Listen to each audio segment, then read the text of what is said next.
correct. That's correct. I just biked around Lake Michigan. When people want proof that the world ain't flat, we'll just give them their money back. Oh yeah! Well, we gotta get down to business. I'm not a doctor. We heard what you wanna do. Now we'll tell you what's best for you. That's the story from the editorial board. Right now, Tip for the working man. Your employers are all our friends. That's the story from the editorial board. I want an answer. It's not something you ignore. That's the story from the editorial board. We'd like to save the world when it's under attack, but how you gonna pay for that? Ow!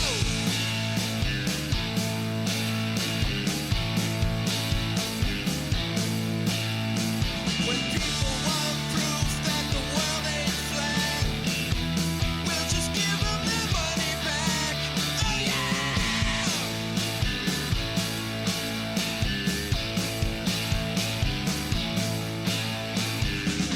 That's the story from the editorial board.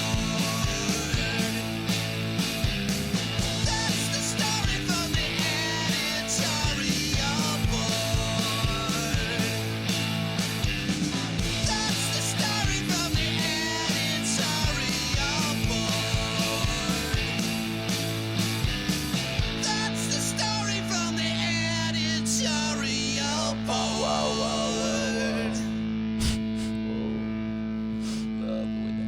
Ben loves that song. What? I love the editorial. Man, what I would do to be able to do that on the guitar. Jimi Hendrix. Oh, yeah. Whoa. That happens every time. I play these on Bandcamp now, and it just goes to the next song. One time in Bandcamp. Okay. Hey, everybody. Make sure, if you like Michael Girardi's music, go download it. Tell your friends. Find him on Bandcamp. Bandcamp, Michael Girardi. Gerardi. Yeah. Pat Rod, what's up? Jay Marie's in early. What's going on, Jay Marie? If you guys got a song of the day, you want Ben to sing and butcher, let us know. I'm going to read the sponsors, and I'm going to go and see if there's a song after that. So let's get to it. I got a song even if they don't have one. Well, we gotta get down to business. Your Ben Joravsky show for Tuesday, June 23rd is just moments away. But before we do this, let's thank these unions for sponsoring this podcast. Unions like the International Association of Machinists and Aerospace Workers, Local 126 and District 8. The International Brotherhood of Electrical Workers, Local 9 are sponsors, as well as the International Union of Operating Engineers, Local 150. Hey, if you're listening to this and you're in a union and you're thinking, boy, that'd be great if my union was a sponsor of this show, we agree. Your union should be a sponsor of this show.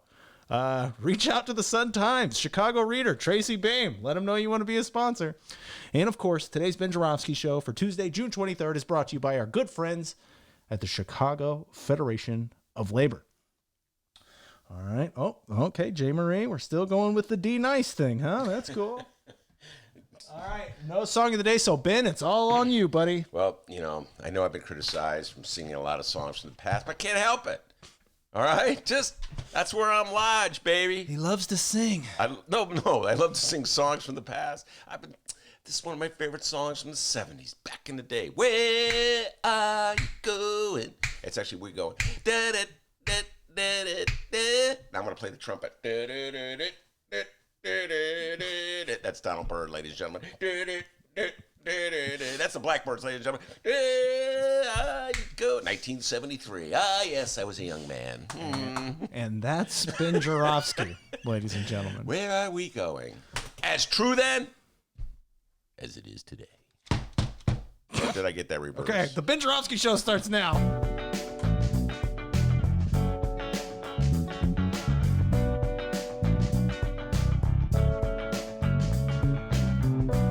It is Tuesday, June 23rd, and still live from Ben's attic. Yep. This is the Ben Joravsky Show.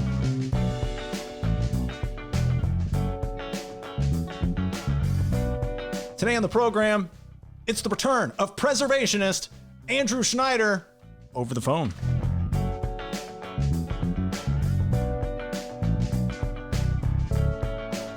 And now your host, Chicago Raider columnist Ben Joravsky. Hello, everybody. Ben Joravsky here. We're calling this Trump in Tulsa Tuesday. And here's why. What a weekend. You have a good weekend, D? Man. Okay, well, it's better than most weekends where it's like, no. I had a good weekend, I suppose. Saw Shoplifters, urge everybody. It's an old movie, excellent movie. I hadn't seen it when it came out in 2018, Japanese flick. Just say, run, don't walk. I don't know where you can find it. I had to get it over Netflix through the mail. So I saw that on Sunday. That was sort of the highlight of, Saturday. I saw it on Saturday. That was highlight of Saturday. The highlight of Sunday was lying on the couch with 3 newspapers out. This is such a great highlight. I wrote a column about it for the Reader. Lying on the couch, 3 newspapers out, just enjoying the heck. Notice how I cleaned up the language, D?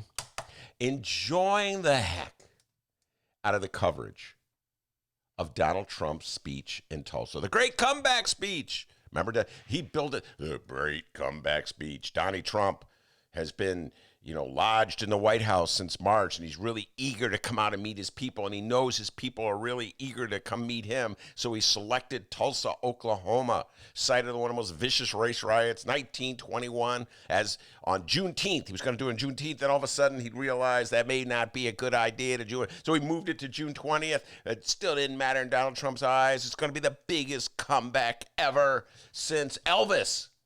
Elvis came back. I don't know if you know that, D. Elvis had a comeback. Everybody's got a comeback. So, it's going to be the big comeback. A hunk of burning comeback. Very good, knowing your Elvis. Got to give you a lot of love there, man. I'm a big Elvis fan. Hunk of burning love. Anyway, supposed to be the big comeback, but it didn't turn out that way. It turned into the big payback. There, I just threw that in there. That wasn't part of the original script, but comeback, payback. Elvis, James Brown. 2 icons from my past. Anyway, it was a very bad day for Donald John Trump, and a bad day for Donald Trump is a good day for humanity. So yay, humanity. All right? I saw you reaching for that button, D. I know how your brain works. Just checking your levels. Yeah. Oh, I thought you were going to go, yay for our teachers. Yay for Ann Burke. It's funny. Dennis and I have been doing this show together. Well, the podcasting part of the show for over, a year, and I've lost track of time, D, since we moved in the attic. But it's sort of like I hear things in my head, like trigger effects. If I were talking to a therapist, whenever I say yay, I just hear, yay for our teacher. And then I say that's correct all the time. I'm talking to random people who don't know me, don't know my show, or maybe they know the show and don't know I'm the guy that does the show. Who knows? I go, that's correct. And they go, what? Mueller says that. That's correct. Yeah, I do that at home, too. I do it all the time. Yay for our teachers. That's correct.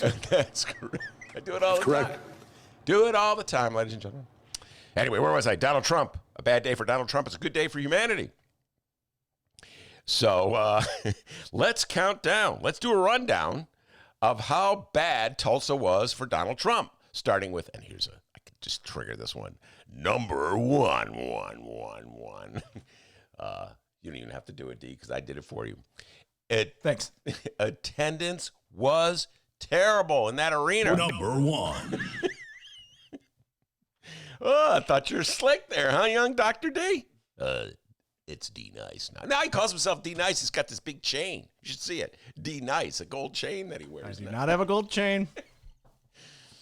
Who gave you the D Nice thing? Troy LaRaviere. Oh, Troy. Oh, my God. I was thinking of you, Troy. We'll be talking about this later. I was thinking about Eddie Johnson and Troy LaRaviere and how the city of Chicago, hate to say it, treats black men and authority. I don't know. I just was thinking about you today, Troy, just about an hour ago. By the way, 2 weeks ago we did the interview with Troy about how he got arrested. Excellent interview. Anyway. You are on like 8 tangents. Back to Trump. Attendance was terrible for Donald Trump in Tulsa. Absolutely terrible. And he talked such a big game about it. He set it up. Oh, my God. He was so excited. In fact, I'm going to do my David Glowat's imitation. Dennis. He's going to do his imitation of a very good host. Play Cooper. Oh, you want Cooper? Yeah. Now, you told me it was going to be What? the first clip and then Cooper. Negatory. That pre-show planning thing didn't go too well. We suck at that.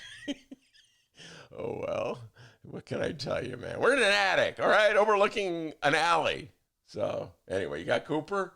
Yeah, it's coming up. All right, take your time, everybody. Anyway, we're going to play Cooper, and Cooper is... Tell us what Cooper is, by the way. Cooper, it's a code name. I don't want people to know the code. Oh, Anderson Cooper. Here we go. They have a pretty new, magnificent arena, as you probably have heard, and we're getting exact numbers out, but we're either close to or over 1 million people wanting to go. We have a 22,000-seat arena, but I think we're going to also take the convention hall next door, and that's going to hold 40,000, so we'll have 22,000 plus 40,000, which would mean that we'd have over 900,000 people that won't be able to go, but hopefully they'll be watching. But it's an amazing, nobody's ever heard of numbers like this. And we expect to have, it's like a record-setting crowd. We've never had an empty seat, and we certainly won't in Oklahoma. Nobody's ever heard of numbers like this because they were all made up. Dude, Donald Trump just is unreal. He just says whatever he wants to say at any given time, even if he just made it up as he's going along. And it works because it does intimidate. I got to tell you, I know many Democrats. I live among Democrats. I know how they feel. Every time they hear Donald Trump say, oh, no, oh, no. It's like they can't get it in their mind that the guy lies all the time. They just believe it. They're intimidated. Wow, millions of people. Well, it turns out it wasn't millions of people. And it wasn't even close. Nope. The total attendance, according to the Tulsa Fire Department, was 6,200. The arena seats 19,000 or so, not 22,000. So if I do the math, hold on. That's the computer. Yes. That means empty seats were about 13,000 and filled seats were about 6,000. So the empty seats win. Hooray! That's correct. Thank you, Mueller. Anyway, so if it were a presidential election, the empty seats would be the president of the United States, and they would get to select the Supreme Court, unless, of course, we have an electoral system like we have in this country, and then the filled seats would be the president of the United States and get to pick the Supreme Court justices, which, by the way, is kind of what happened in 2016. Just saying. Anyway, back to Trump's horrendous day in Tulsa.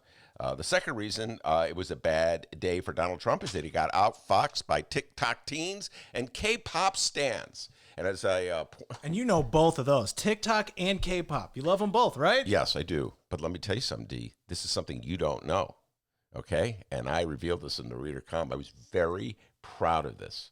There should be no reason in the world I know what a K-pop stan is.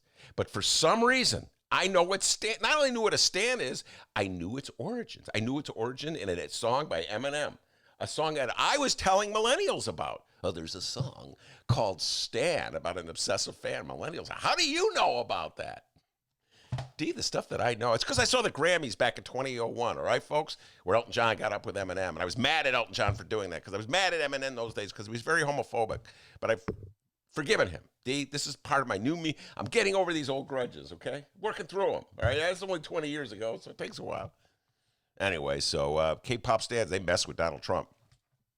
And what they did was they registered like they wanted to go, even though they had no intention of going. And it drove up the number of applicants who were interested in going. And the Donald Trump campaign was going, like, oh, my God, we're so popular again. And then Donald Trump gets up and goes, we got millions. It probably, if the way Donald Trump's brain works, it probably wasn't even 1 million people. I don't know, let's say it was 300,000 people. So he rounds up to 1 million people. Then it turns out that of that 300,000, 289,000, I'm just making this up, folks, were K-pop stans and TikTokers messing with Donald Trump's head. So when that show, no wonder No wonder only 6,000 people showed up. They messed with you, Donald Trump. But it did its job. I mean, it did its job, like I said. It scared Dems. And maybe it's a good thing that Dems get scared. I don't know. I have two thoughts on this one, OD. Dems getting scared. Because on one hand, sometimes they get scared, they go into a fetal position, they hide under the couch.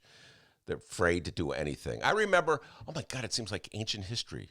Christmas Eve, having a talk with a young millennial, a liberal, and he was like, it's over.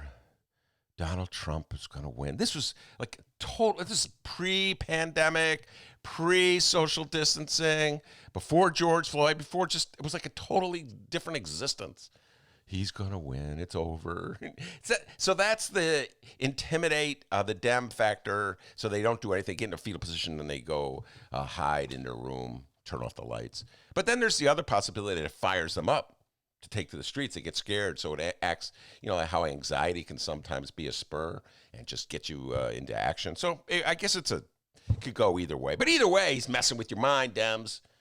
He's been messing with your mind since 2016.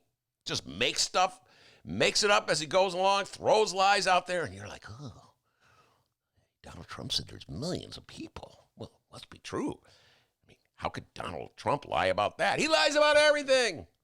Anyway, number 3 reason why it was a bad weekend for Donald Trump. He outfoxed himself, thought he was slick. He's not slick. So, this is what happened. We're in the middle of a pandemic.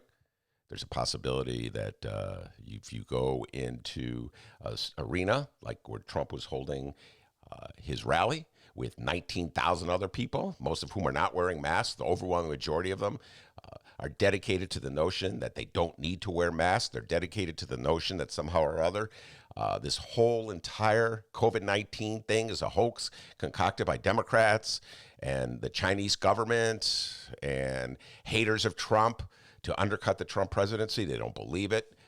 So they're not going to wear the mask. So that's 19,000 people in an arena without a mask. Pretty good chance that someone is going to be spreading the virus. What does Trump do? He sends out a waiver. He's saying people who go to that rally in Tulsa have to sign a waiver, throwing away their right to sue him if they get the virus. It's kind of like reverse advertising. Follow me on this one. You remember the Viagra claim, D, that they have? Well, you're a big fan of Viagra. You know the claim on the Viagra bottle? Like Viagra? Yeah, what did I call it? Viagra. Oh, excuse me, Mr. Well, Webster. I was like, huh? What are you talking about? What do they pronounce it? Viagra. Viagra. Oh, yeah. What makes more sense to call it Viagra? Anyway. What a way to act like you know nothing about Viagra. Or you... Oh, Viagra. I'm completely clueless. Never needed that in my life. How do you even pronounce it? Buy it. That's pretty funny. I got to give you credit for that one. That's always like pretending like I'm acting clueless as opposed to just being clueless. Yeah. That's a good one. I'm going to use that one later. Anyway, what did you say? Viagra. They got the thing on the warning on the label that too much Viagra will give you like an erection for over 4 hours. You know that one? They go to your doctor. That is like, men read that. They're like, oh my God, well, I'll take 2. Sweet. Yeah. Anyway, so that's the example of like a medicinal message that is actually a promotion of the product. In the case of Donald Trump, asking people who are signing up to go to his rally is sort of like a downer. You know what I'm saying? It's like, let me see. I've been led to believe this is the inner thoughts of a MAGA. And that's what Trump calls a MAGA. So I'm now doing the inner thoughts of a MAGA. All right.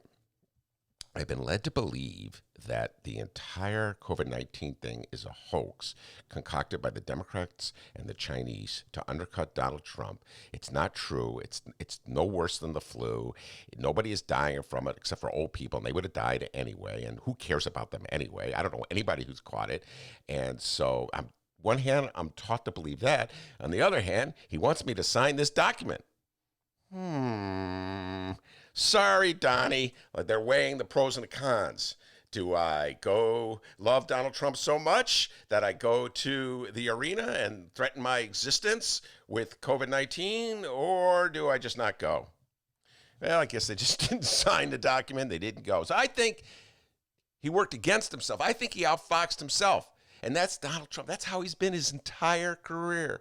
He's always getting his lawyers out there to get people to sign contracts that work to his advantage and not their advantage. Or if he does sign a contract that works to somebody else's advantage, he just decides not to abide by it. See you in court. That's how that's his business model, if you can call it a model. And so now he's playing that game. He's treating his MAGA crew like they were tenants in one of his buildings, trying to get them to sign a legal document that gives him all the advantages and leaves them exposed. It turns out MAGA hat's a little smarter than either Donald or I gave him credit for. But they decided, nope, they're not going to go. They were doing that balancing act. Is COVID a hoax? Or is it for real? Donnie wants me to sign this waiver? Not going to go. I'll just stay at home and watch old episodes of Fox and Friends. Now there's a speech. I got to tell you, folks, I actually read the speech and I listened to the speech. Just kind of curious what Donald Trump thinks is the winning recipe, if you will. What issues he's going to emphasize as he heads off into we're really into the election season already. Usually they start it. The official starting point is Labor Day, but let's face it, folks. It's Trump versus Biden, so the showdown is going on. So essentially, he's the law and order president. COVID-19 is a hoax. He conquered it a long time ago, even though it was always a hoax, which, again, he's asking people to buy contradictory things at the same time. He's standing up for the great values of America, even though really what he's standing up for is the right to have monuments to Confederate soldiers, to Confederate generals, to Confederate leaders, traitors to this country. But somehow or other, that's standing up for America. So that basically is how he's heading off into the election season. I just decided to take one sample of the speech and let you hear it yourself if you missed it. So D, let's see. Play number 41.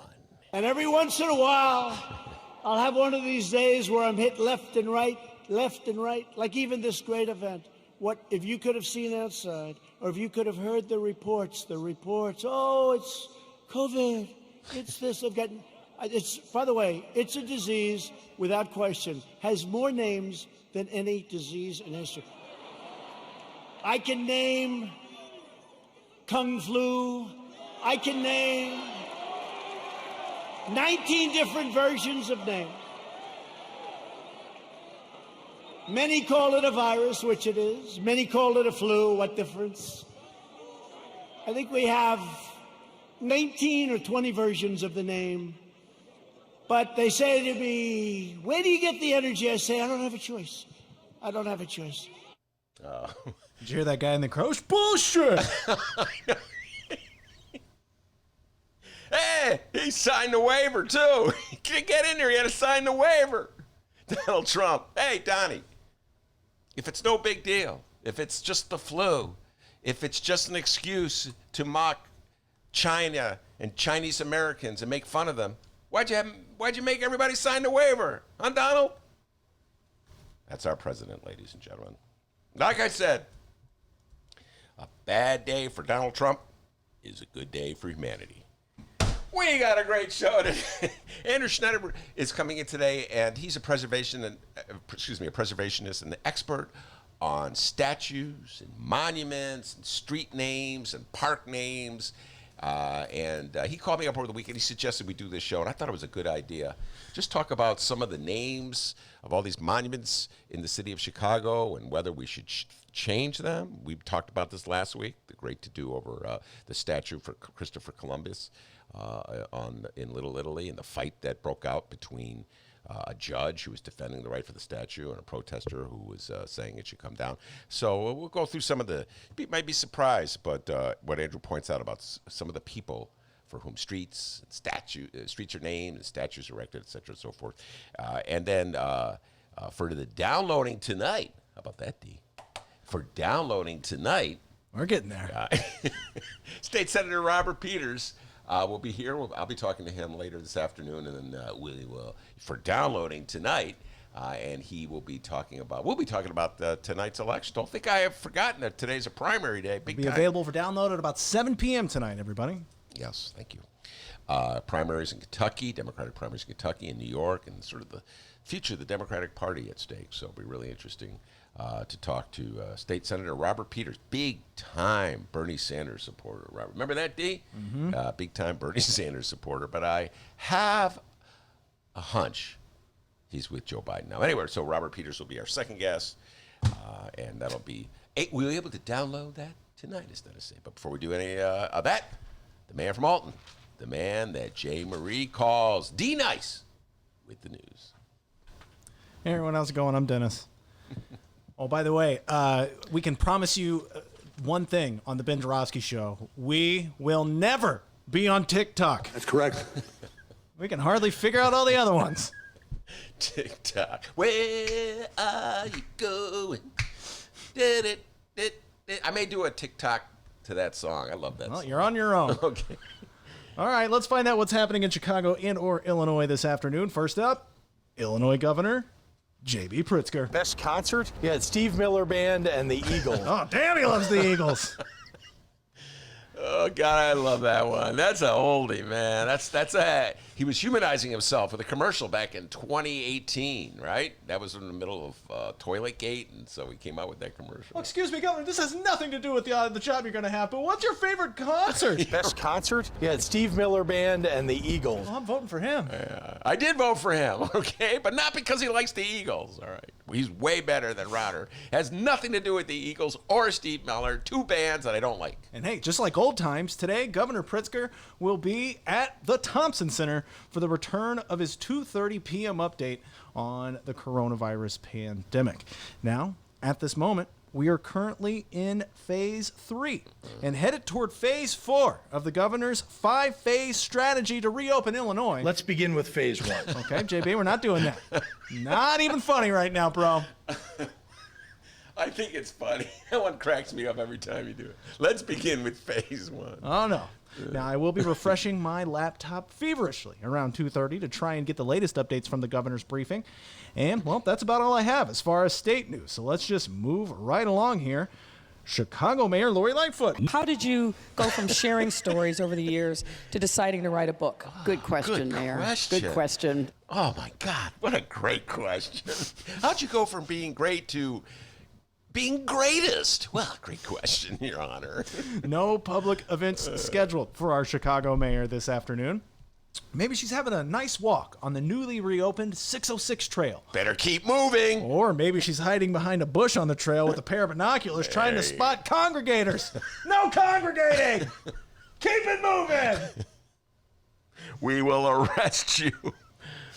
Who knows what she's doing? And quite frankly, who cares? Because just like the rest of us, or just like the rest of the state, Chicago is moving on in its cautiously reopening the city during a pandemic strategy. And just like the rest of the state, we moved to phase 4 on Friday. Okay. And right now, in my face, is a list of things that we can expect on Friday when we move to phase 4. Okay. And get this. Okay, We're well. going to read them. Okay. Whoa. Okay, yeah. Go on. It's good that our listeners are educated about what they can do in phase 4.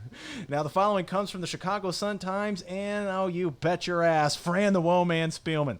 The headline reads, Details revealed of Chicago's move on Friday into phase 4 of reopening plan. Health Commissioner Dr. Allison Arwady said the cautious reopening is possible because the 7-day average number of new COVID-19 cases in Chicago has dropped to 167 a day, putting it in the, quote, moderate high-risk category. Okay. That's good. All right, so right? let's go through the list here and see what we can Good expect. job, Chicago. Way to go, Chicago. Stay home, save lives. All right, public pool fans, well, you're not going to like this. Public pools will remain closed unless there is a heat emergency, but beaches just might open sometime next month with social distancing. Hold on. So if there's a heat emergency, they're going to open the pools? Yeah, it says unless there's a heat, they'll consider it, I guess. Not really understanding, like, what difference does it make? If the issue is closing them because you don't want people congregating together to pass the virus, what difference does Wait, are you trying to tell me that there could be mixed messages Sorry. in all this? I'm just going to take away the part of my brain that asks questions and just put it over here, and I'll become a MAGA hatter. But even MAGA hatters, as I just pointed out, when faced with the waiver, said, yeah, maybe the COVID thing is kind of true if Donald Trump sent a waiver. So, all right. If a MAGA hatter can ask Donald Trump a No question. congregating, no questions. Okay, all right. Unless it's really hot, then you can congregate. Okay, that makes sense. But beaches just might open sometime next month with social distancing. So there you go. Lincoln Park Zoo will remain free, but with reservations required. So that's nice. You don't have to pay for the zoo. Wait, time out. They're going to do reservations? I did not read this story. I read all the other stories, as you can tell. So I did not read this story. So, no pre-show prep in any way. So, in other words, you have to make a reservation to get to the zoo? Yeah, but with reservations required. Yeah. I would like to see the pandas today, please. That's it. You can only look at the pandas. You can't go look at the zebras. But get out. We will arrest you. Okay. All right. Now I know Ben's been dying to know about this. I still don't understand a thing about the pools. Okay. Well, we're screwed if you can't. It's true. I just struggling with this one, D. I don't understand how the pool can be bad if it's 80 degrees out, but the pool can be good if it's 100 degrees out. Explain that to me, would you? Just trying to figure it out. Now I know Ben's been dying to get back into the gym, but. And gyms will be open. You know, back in the day, I loved going to gyms and playing basketball. Did you know that, D? It's been a long time. I officially hung up my gym shoes many years ago. Gyms will be open, but imagine how fun this will be. But you'll need to work out with a face mask. Okay, well, I understand that. Yeah. No, you got to, come on, incremental steps, D. Come on. Oh, I get it. But just do push-ups and sit-ups at home. How about basketball? Will they let you play basketball? Oh, let me see here. Doesn't say. Okay. You have to wear a mask to play. Now, definitely basketball is a game that could, people sweating and spitting and just, it could be rough on spreading the virus. So I'd be very cautious about that. Guys, just stay at home, do jumping jacks, push-ups, sit-ups, run in place or something, Avoid the gyms. Yeah. All right. It says here, equipment at the gyms, because I know you're going to go anyway. Some of you will either be 6 feet apart or in smaller facilities separated by clear plastic screens.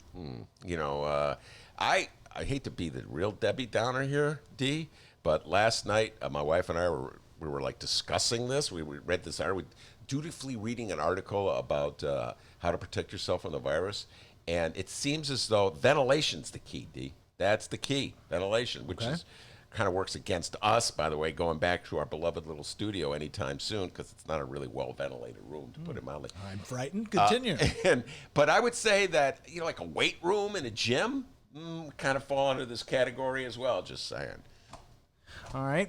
Movie theaters. Oh, okay. Now, unlike the gym, this is not sarcasm. Ben likes movie theaters. I love movie theaters. I like gyms back in the day. I'm just old. Oh, yeah. Well, year 2020. All right. Movie theaters, as well as other theaters and live performance venues, can open to audiences of 50 or fewer. But all but the smallest live theaters are likely to remain closed because production costs will far exceed the gate.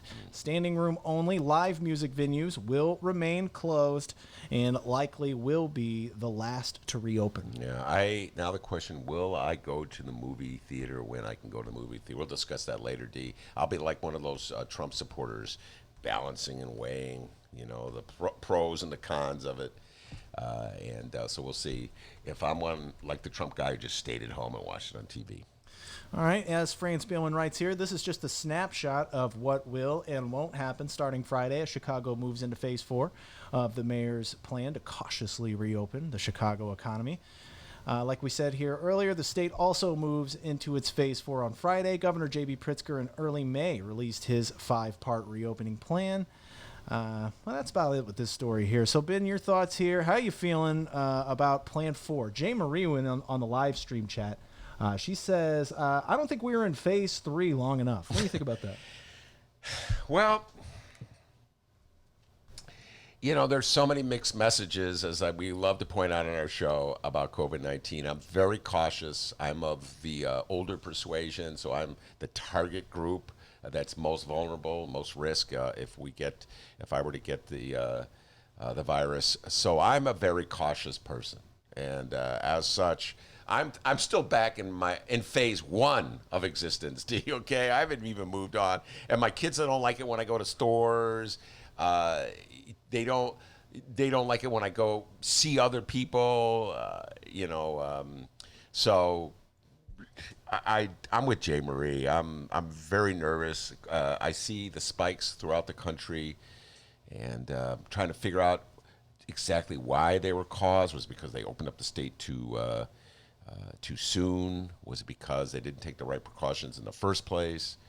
And I read the article in the Tribune today about how they're uncertain what impact all the protests had on the spread of the disease, the protests that took place after George Floyd's death. There was a very interesting article in today's Chicago Tribune about this. Bottom line is, so little is known about this disease, and our country is so impatient. It's just so difficult for Americans to sit tight. And so what we've been asked to do is so beyond like what we normally do. Restraint? What, I can't just do whatever I want? I can't just buy whatever I want? I can't just go wherever I want? The hell with you. I'm going to do it anyway. So I'm like Jay Marie. I'm very cautious. And it could be a generational thing because I'm up there in 8 years. But when I hear that thing about the swimming pools, I don't get it. You know what I'm saying, D? I'm like, well, what is it? Is it dangerous to go to a swimming pool, or is it not dangerous to go to a swimming pool? Is it dangerous to go to the park, or is it not dangerous to go to park? I think we overdid it, by the way, with the whole closing of the park things. I've said that many times. People walking through the parks, I don't think it's going to be as dangerous as, let's say, people congregating in a gym lifting weights. So I don't know. What do I know? I'm just a guy in an attic, D. I'm just a guy in an attic scared out of my mind. And I'm just a guy in the attic as well, hitting the buttons and producing a show from an attic. All right. Actually, there's more on this story here. In both the city and state, film production can restart. With no more than 50% of soundstage or filming location capacity, crowd scenes must be limited to 50 people or fewer. Lightfoot on Monday told reporters that Chicago's guidelines are sometimes different compared to the state because the city is an air hub. Its population density is higher, and there are, quote, lots of active infections here still. Caution is dictated because the mayor said a resurgence is, quote, more than a risk. It's a very real possibility. Social distancing, hand hygiene, and face masks remain essential. She continues saying this approach, turning the dimmer switch cautiously, continues to cause economic harm and hardship. We recognize that, but my first responsibility as mayor is to save lives. There are some who think we should just do nothing, have no restrictions, no capacity limits. But when you think of a gathering size of 100 and having a 30% chance of somebody in that 100 having a COVID virus, when you go up to 250 and that probability goes up to 60%, this is why we are being cautious and prudent. Some who say have no restrictions. I would say that's setting up a straw man. I don't think there are a lot of people in the city of Chicago who say have no restrictions. In fact, I believe that most Chicagoans are cautious people and are following. Even in the protests, where people are just passionately taking to the streets in anger over the killing of George Floyd, a lot of people were wearing masks. So I just think that's a straw man, where, well, some people say da-da-da-da-da. So that's an easy argument to win when you give the other side the most dim-witted argument in the world. Have nothing. I'm just saying there's a lot of consistencies. One of my favorites, I always like to point out, Mayor Lori Lightfoot says that Chicago is sort of more cautious than others. I like to know our libraries are open, okay? But in Evanston, the libraries are closed. In fact, I went to Evanston this weekend, tried to get a book. They have service. You could drive up service, but only for Evanston residents. I'm like, are you kidding me? I went to Evanston High School. That didn't matter, D. I was ready to show my diploma. That doesn't matter. You live in Chicago now. But I graduated from Evanston High School. That's great. You graduated in 1880, but... Yeah, man, that 1880 diploma didn't do me any good. Libraries are still closed, and yet their lakefront is open. I went for a walk along the lakefront, D, in Evanston. It was beautiful. I try to go on the beach, but Evanston's got tokens. Evanston, sorry, if you don't have a token, you can't come on the beach. What is this, Chuck E. Cheese? The North Shore is very much like that. Very exclusive. Only Evanstonians can go on our beach. I give Chicago credit. Chicago beaches are open to everyone, including Evanstonians, Winnekians. Is that what they're called? Wilmetians. Winnetkins. Wow, look at you knowing that. Wow. Well, you ride your bike up there all the time. Anyway, they can come to Chicago, but if a Chicagoan tries to go to Winnetka, negatory. So anyway, so the beaches are open in Evanston, but they're closed in Chicago, and we're slowly opening up that lake pad. You know, it's somehow in Evanston, they don't feel it's necessary to say, don't stand still. No, I see people sitting in the grass, just looking up in the sky and contemplating their existence. Not in Chicago. Got to keep moving. No time to contemplate your existence. So I'm just pointing out, like, we like to pretend like it's all scientific. And what did the doctor say? The 7-day average has fallen below 167, so we're moving to phase 4. You know, I don't know. I think sometimes you guys are just in a room winging it like the rest of us. Only you're pretending you're experts, unlike me. So I don't know. Habita. What do you got? Oh, habita. All right, great. Yeah, let's open the lakefront, but make sure everybody's moving. No contemplating existence. No looking at the sky. Sorry. We will arrest you. All right, before we move on here, let's go to the live stream chat room. Thanks, everybody, for weighing in, by the way. You guys are awesome. You're helping us make a show today. Jim says, Illinois is doing things the right way with the phases. Look at what's happening in the red states that opened back way too soon. Spikes, Jim says. Yeah, I just got finished saying that. I've been every day. The New York Times has the states that are doing well, where the number of infections is going down, and the states that are not doing well, where the number of states are going up. And Jim's absolutely correct. It's those red states where they acted as though the virus didn't affect them that are getting hit the hardest. And Illinois, so far, touch wood, is doing well. So yeah, we took precautions. I'm not saying we shouldn't take precautions. It was only nobody I know says don't take precautions. It's the notion that somehow or other, again, they're absolute experts and they know what they're doing and don't ask any questions when there's obvious inconsistencies. I have a little problem with that, D. Just, I guess it's the contrarian in me. All right, let's move on here. And let's talk about a feller with maybe the worst job in the city of Chicago at the moment. That'd be Police Superintendent David Brown. All right, the following comes from Block Club Chicago and what I'm learning, the hardest working lady in the whole damn company, Kelly Bauer. All right, it says here, Superintendent David Brown is calling for harsher penalties for people convicted of felonies after the weekend saw more than 100 people shot in Chicago. Father's Day weekend saw 11 people murdered, including 4 children. One of them was a 3-year-old boy. Another victim was a 13-year-old girl, and the other 2 were teenage boys who had gone out to buy candy. Brown said, quote, children in Chicago should not have to worry about walking just blocks from home to buy candy and never returning.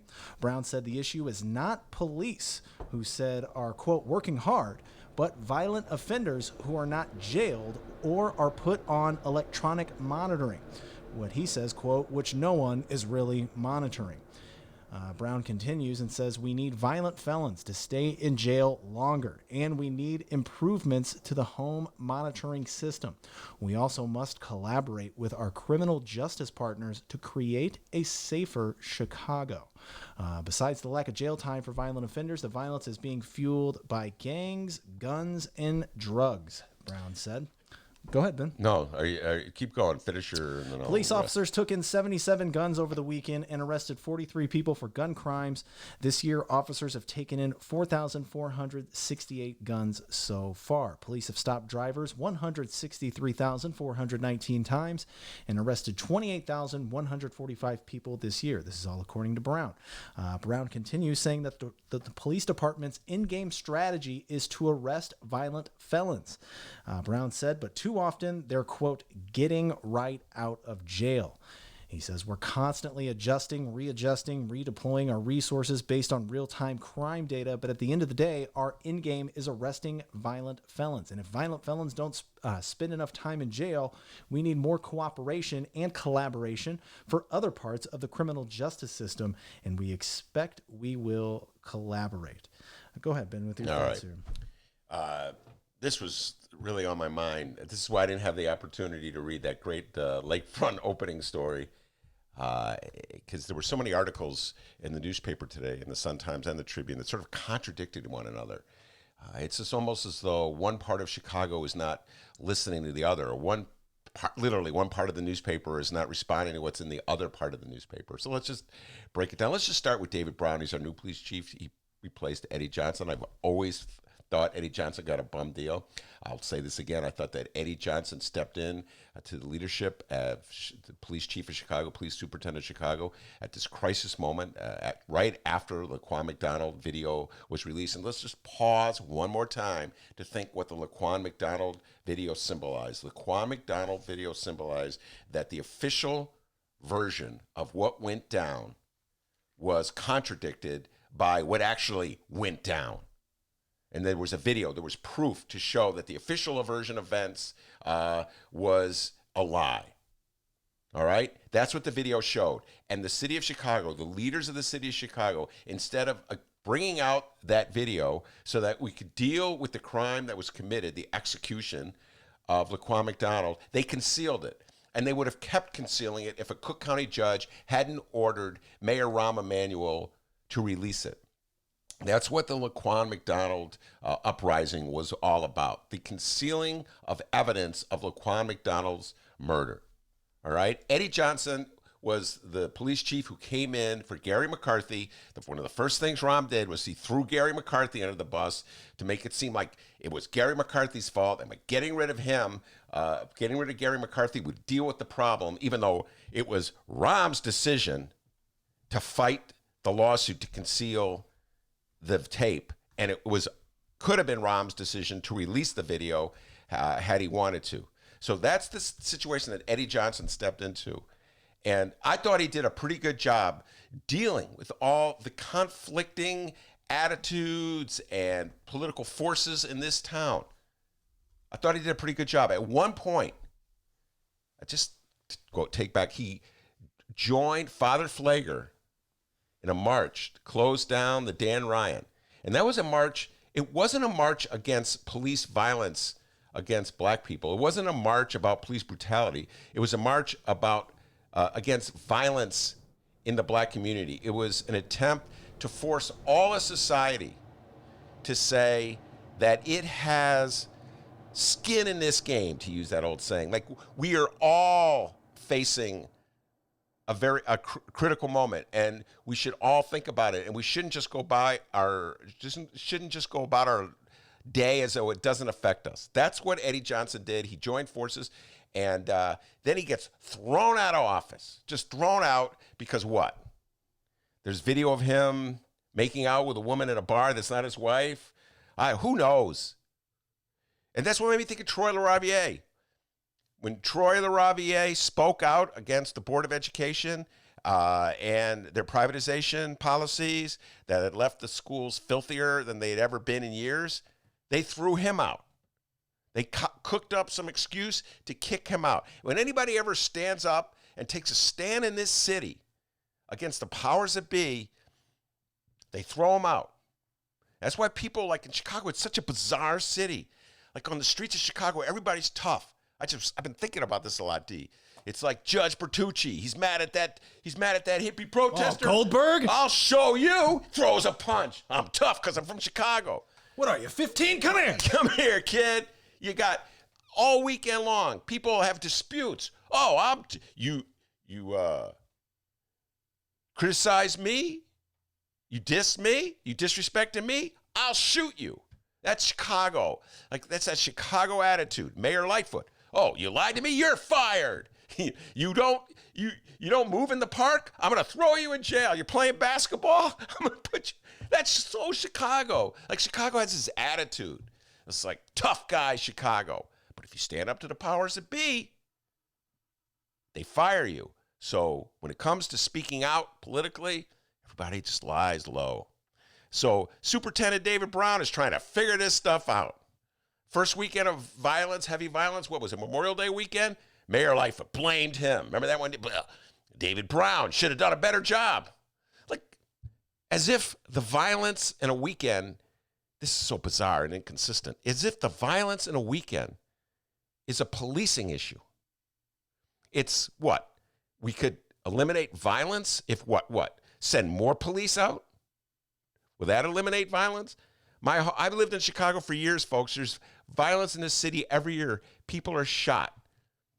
I've lived through so many different phases of get tough policing, locking people up, sweeping the streets, just concocting excuses to throw black people into jail.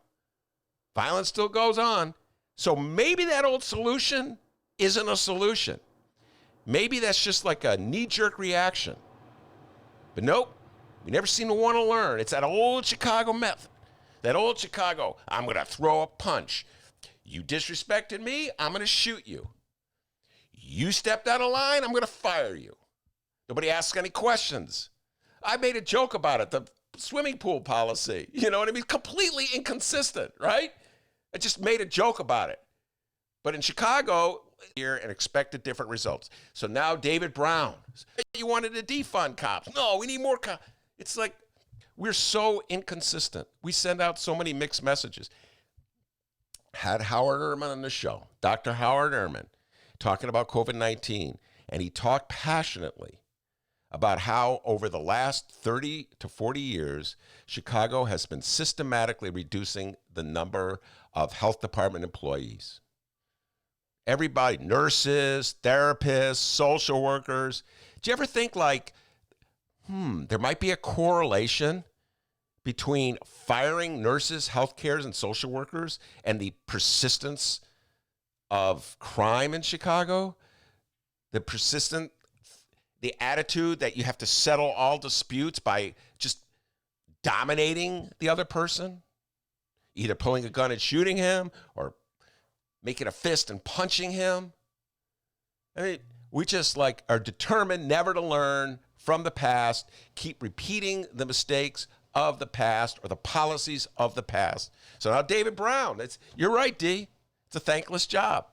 And he's looking, I can't get the mayor upset. My hands are tied by the union. I got a defund police movement. And then he blames, so what does he fall back on? Well, let's see. We blame the judges. It's those we went down this road. I think it may have been Eddie Johnson was the police chief. I can't remember.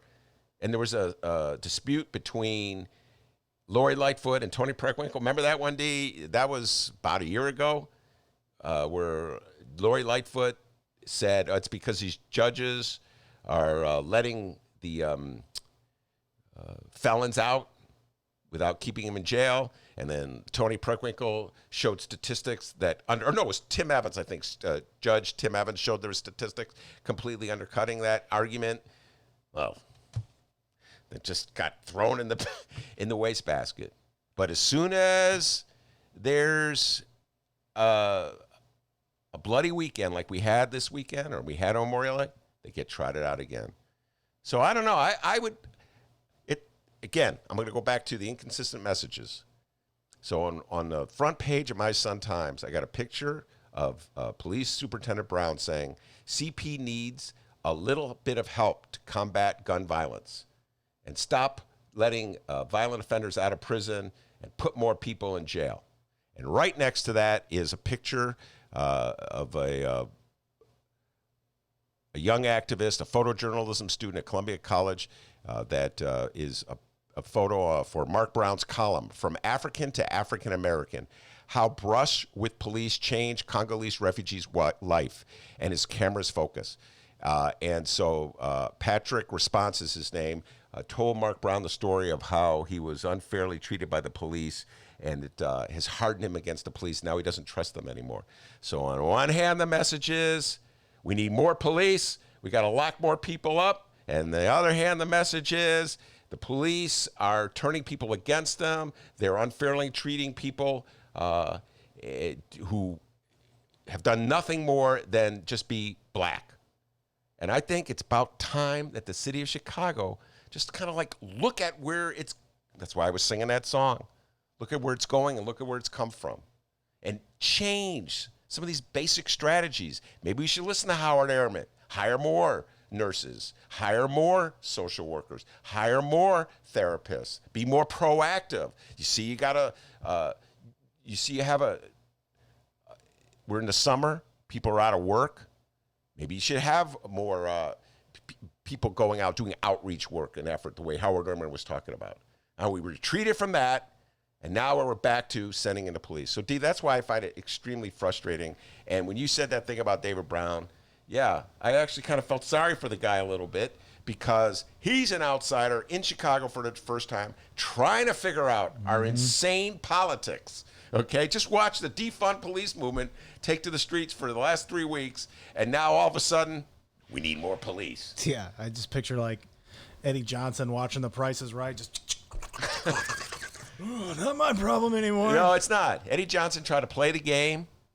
He tried to deal with Lori Lightfoot, deal with Rahm Emanuel, deal with the Fraternal Order of the Police. You know, he reached out. He worked with Father Flager and Reverend Jesse Jackson. And then what happens? You know, I don't know. He ran afoul of the mayor for some reason or other. Got her irritated. Boom, he's gone. They bring in David Brown. And I'm watching the same thing happen again. You know, Eddie Johnson, I don't know. Maybe they did you a favor, dude. I don't know. All right. By the way, Jay Marie weighed in on the live stream chat, and I agree. Jay Marie says, this sounds like Ben's next column. Yes. Jay Marie, I'm telling you, the column was just writing itself as I was reading the newspaper today and reading all these contradictory messages that were being sent out.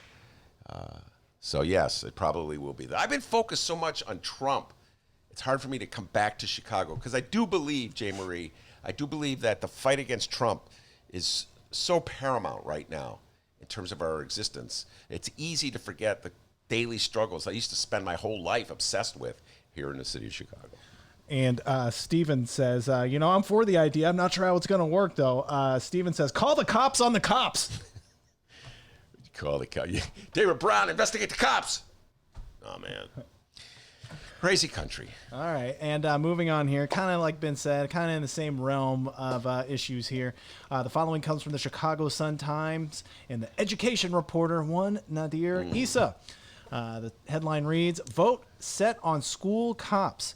Chicago School Board will decide this week whether to terminate a $33 million contract between Chicago Public Schools and the Chicago Police Department, effectively kicking officers out of school and conceding a change that activists have demanded for years. The board's move to end the agreement comes in stark opposition to Mayor Lori Lightfoot and CPS administrators' stance against the removal. Ben, so far, your thoughts here? Man, I could go on another riff for about an hour, and I know we have to move on with Andrew Schneider. Jay Marie, this is another column ready to be written. This whole issue is one of those classic Chicago phony issues, and I'll tell you why. The notion that Janice Jackson, who runs the Chicago Public Schools, or is the CEO of the Chicago Public Schools, and that Mayor Lori Lightfoot put out there, that local school councils get to determine whether there's a police officer in the school is so misleading. As Stacey Davis Gates pointed out when she was on the show Friday, and it's absolutely true. I was just talking to a local school council member about this yesterday, who will be a guest in a week. The notion that somehow or other local school council can say, no, we don't want that police officer, we'd rather have a science teacher, is non-existent. That's not the choice. It's either you take the police officer or you don't take the police officer. If you don't want your police officer in the school, it's not like you're getting any money for it. It's not like you're getting money back that you could use to hire a gym teacher or a computer teacher or a science teacher or a math teacher or a tutorer or a lunchroom personnel or a playground supervisor or a band teacher. You're not getting any extra money.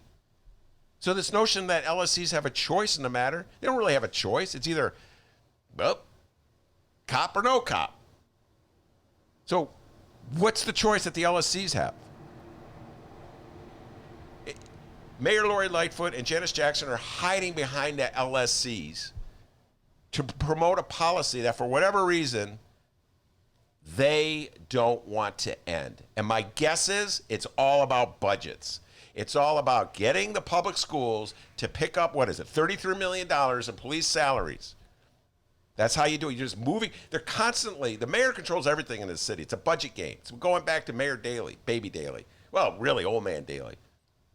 The mayor controls everything. So in this case, she has to figure out how to pay the cops. I know, I'll take money out of the schools. That'll pay there you go. That's $33 million right there.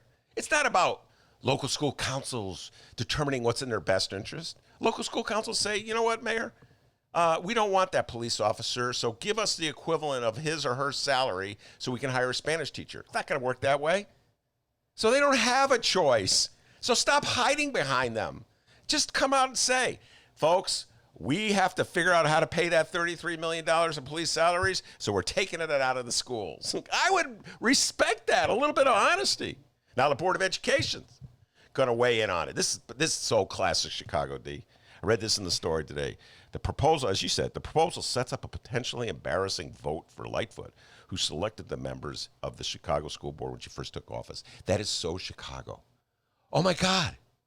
What if the school board members vote a policy different than Lori Lightfoot's? She's been humiliated. If she was Judge Bertucci, she'd throw a punch. It's like Chicago, man. You guys are so locked into this thing. Well, if you disagree with me, you've humiliated me. If you've contradicted me, I look weak. So I'm going to try to look stronger by threatening to throw joggers in jail or something. We are a crazy city, ladies and gentlemen. We will shut you down. We will cite you.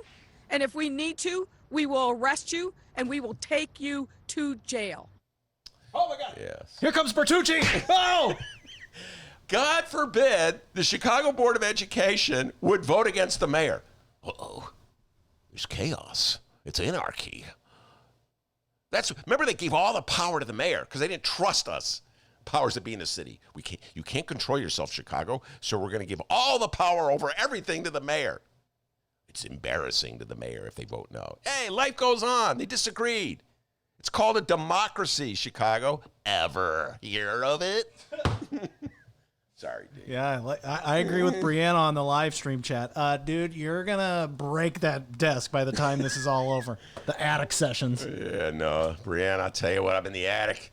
He's fired up, guys. Fired up, man. I saw all these articles in the paper today, Brianna. It has fired me up. I think I'll write 2 columns. Look at that. All right. Well, I guess we're all good here, everybody. Feel free to weigh in on the live stream chat. I'm looking forward to our next interview with preservationist Andy Schneider. I know Ben is as well. Ben, what are you going to be talking about with Andy? We're going to be talking about monuments, streets. We're going to talk about Chicago's historical, the past, the history. Who are some of these people that we name our streets and parks after, and what's their legacy? Who are some of the people we're honoring with statues? He was just telling me about how we move statues around. I didn't even realize this stuff. You know, listen, folks. I walk around thinking great thoughts like democracy, the relationship between the school board and the mayor. I'm not thinking of things like there's a statue right in front of me. So, I'll be having a conversation with preservationist Andrew Schneider. That is, if the phone works. My favorite part of every show. It always works. Okay, everybody, don't go anywhere. Andrew Schneider coming up right now. Michael Girardi, a new low. It's the Ben Joravsky Show, live from Ben's house.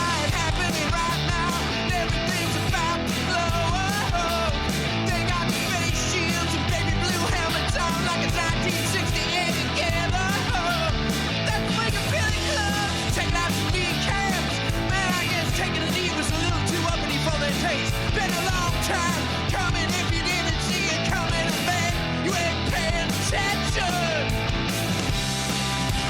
What are we doing now? What are you thinking about? What are you doing now?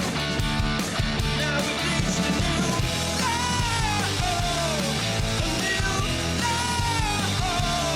a new low, a new low.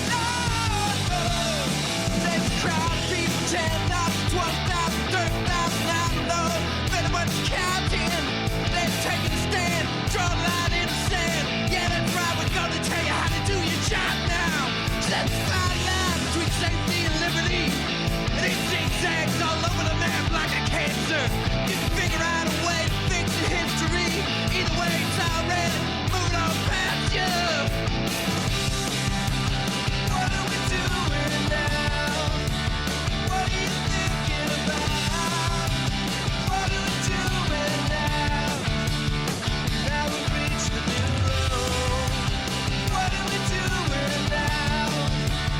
What are you thinking about? What are you doing now? Now we've reached a new low. A new low. A new low. A new low. A new low. A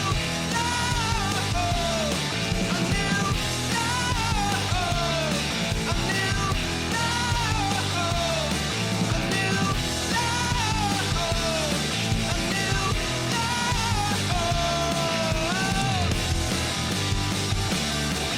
Correct. That's correct.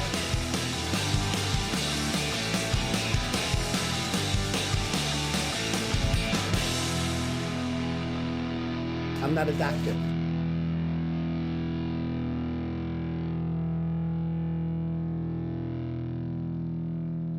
Let's begin with phase one.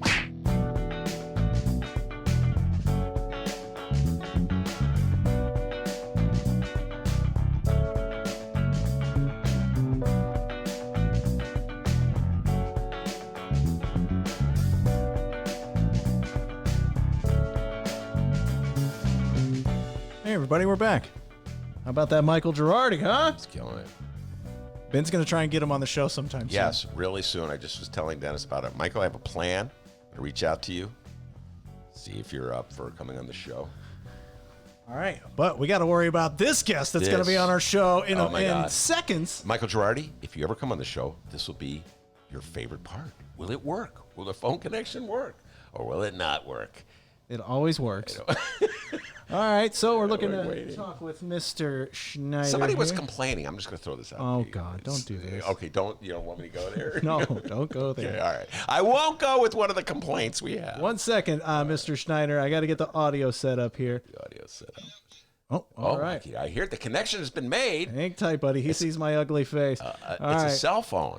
By the way, tonight at 7 o'clock, we have an interview that's going to be available for download. Isn't that right, Ben? Robert Peters, State Senator Robert Peters, big-time Bernie Sanders supporter.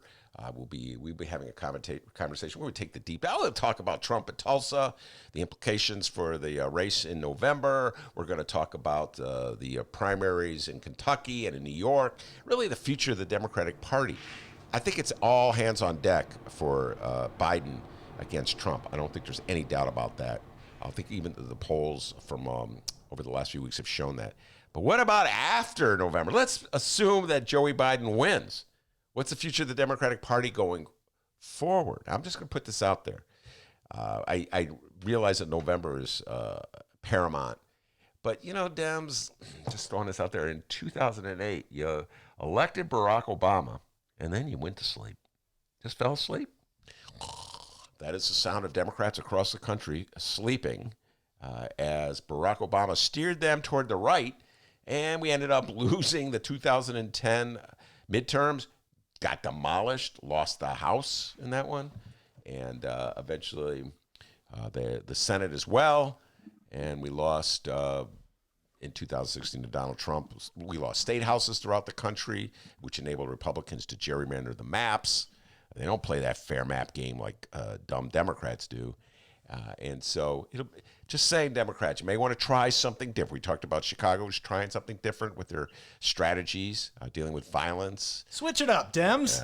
And so, Democrats, you might want to reconsider this. Yeah, get Bernie back, right? After November.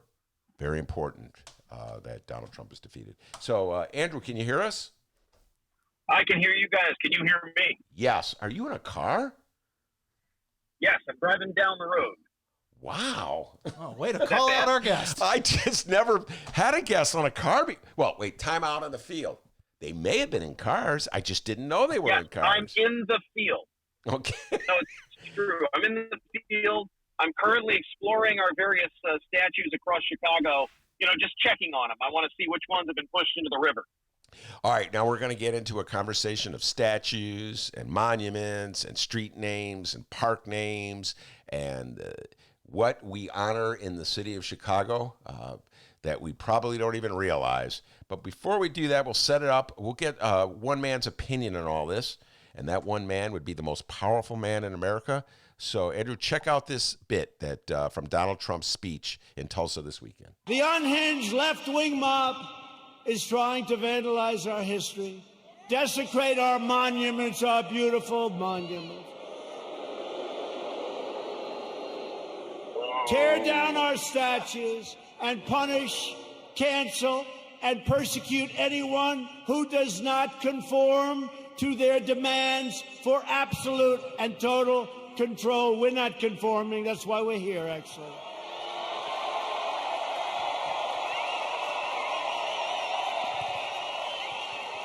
This cruel campaign of censorship and exclusion violates everything we hold dear as Americans.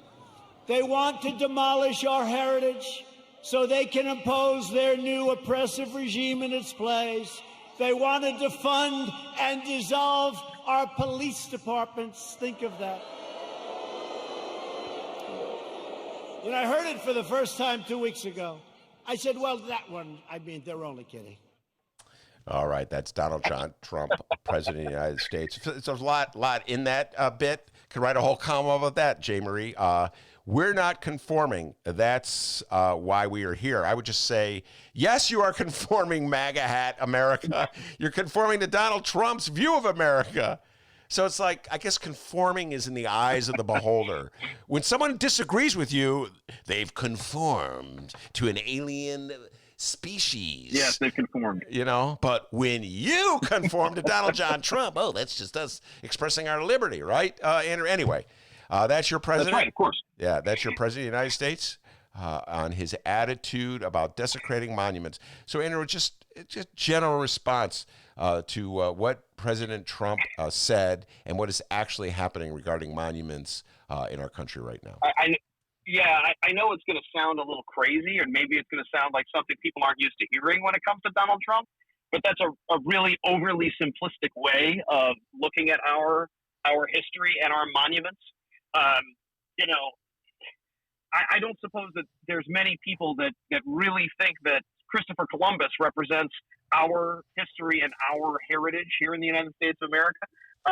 He was certainly a historical figure, but I think it's pretty well documented that he had pretty little to do with the founding of the United States of America. I also think that there's a big gap here that people don't understand about our statues and monuments, because they're big, right? Then you go and look at these things and they're big. So you think those statues, they must have always been there, right? They were built with the labor of many millions of tax dollars, right? And it took a lot of work, and they've been erected there for all time. But of course, what people don't understand is that the Columbus monuments, for example, that have attracted so much ire for a long time, but obviously recent weeks more than ever. Those statues were erected. The one in Grant Park was in the 1930s. That was to coincide with the 1933 World's Fair, and that was funded by the Italian American community here in Chicago. The Columbus statue in Arrigo Park, that was also privately funded, but it was part of the 1893 World's Fair. And then it moved to the Columbus Memorial Building, which was then demolished in the 60s and ended up in Arrigo Park. That was the one that's in Arrigo Park. So it's, these statues, they were erected largely out of a sense of pride in a specific ethnic community. For Columbus, it was the Italian community. The Kosciuszko Monument, which was originally in Humboldt Park, that was picked up and moved to Solidarity Drive, right, over by the Adler Planetarium. And, the Carl von Linne statue, that was in Lincoln Park. It was built by fundraising with the Swedish American community here in Chicago. So a lot of these monuments are actually raised up with private dollars and donated to the city. So, to the extent that even today there are groups that would fund and put more statues in our public spaces, but you also have to ask yourself, at what point do we have enough statuary, right? When is it enough statues? Does Humboldt Park's got Fritz Reuter, and it's got Alexander von Humboldt, its namesake. It's got Leif Erikson. It's got a sculptor called the Home, or the Miner and His Daughter. So, are we just going to keep sort of dropping these statues? In fact, and I'll offer this, Ben, I know I've talked a lot. There is another Italian-American monument, which is great. It's the Garibaldi Monument. Today it's in Garibaldi Park. That was McLaren Park, also privately funded by the Italian-American community here in Chicago. And the original base, it was originally set up in Lincoln Park, but it was moved 3 times within Lincoln Park before it ended up in what was then McLaren Park and is now Garibaldi Park. However, you go back over to Lincoln Park and you dig through the underbrush enough, you'll find the 60-ton base of the original base of the Garibaldi Monument still sitting over there in Lincoln Park. So these statues, what they mean to these communities, they're often a source of ethnic pride, in a sense of where we all get together and we, once a day. Leif Erikson used to be once a year. Leif Erikson was where the Norwegian community met for its annual Constitution Day or Independence Day, the 17th of May celebration, 17th of May. So the uses that we put these monuments to have changed over time. You won't see a crowd of tens of thousands of Norwegians around Leif Erikson anymore.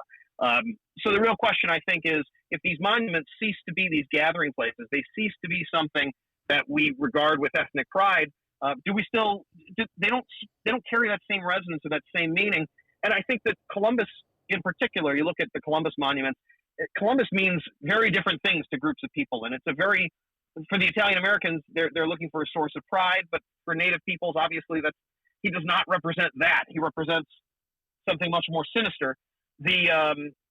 I was telling you before when we talked on the phone, why not? There are many Italian Americans that could be honored instead of Columbus. How about the Little Italy location for Arrigo Park? Why instead of Columbus? Why not Florence Scala, who led the resistance against UIC coming in and ripping up Little Italy? I mean, there are so many opportunities to honor good and unambiguously sort of good folks that are meaningful and have resonance with our local history without having the baggage of a Christopher Columbus, who, dare I say it, right, was a sort of a genocidal lunatic. So, which direction?